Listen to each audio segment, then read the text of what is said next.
all of us as medical students and doctors need to know how to use basic surgical instruments, because it is not only surgeons who may need to use them.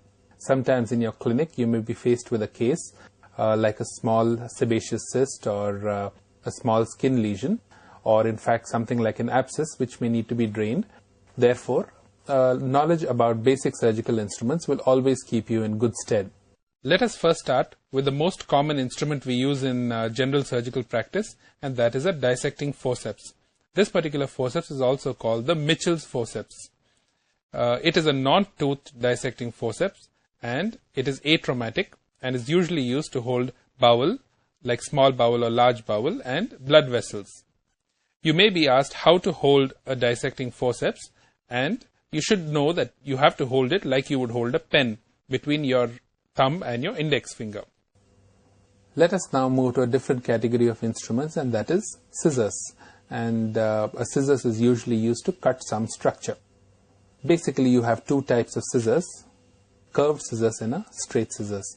And the most popular scissors we use in general surgery practice is a Mayo's scissors. A Mayo's scissors is heavier than its lighter counterpart, which is also a curved instrument, and the most common one we use here is the Metzenbaum curved scissors, which is used to dissect tissues. A Mayo's scissors is heavier and is usually used to cut tough structures like fascia. Whereas its lighter counterpart, the Metzenbaum scissors, is used to cut more finer tissues, like, for example, when you're reflecting the bladder or you're cutting muscle tissue, you could use a lighter scissors. The straight counterpart of the scissors is a Mayo's scissors.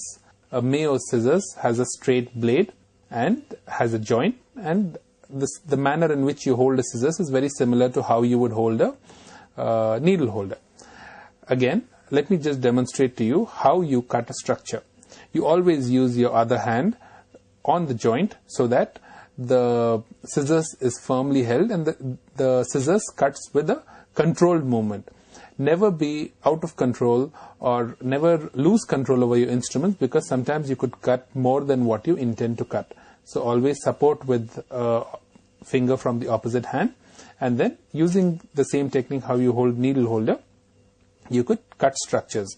Another method is you could keep your other finger at a distance which will help you determine how much tissue you want to cut. So if you want to cut less muscle or less fascia, you keep it at that particular distance, and with a controlled movement, you cut that structure. We welcome you to the future of medical and healthcare education. We welcome you to MedRC, the heart of learning.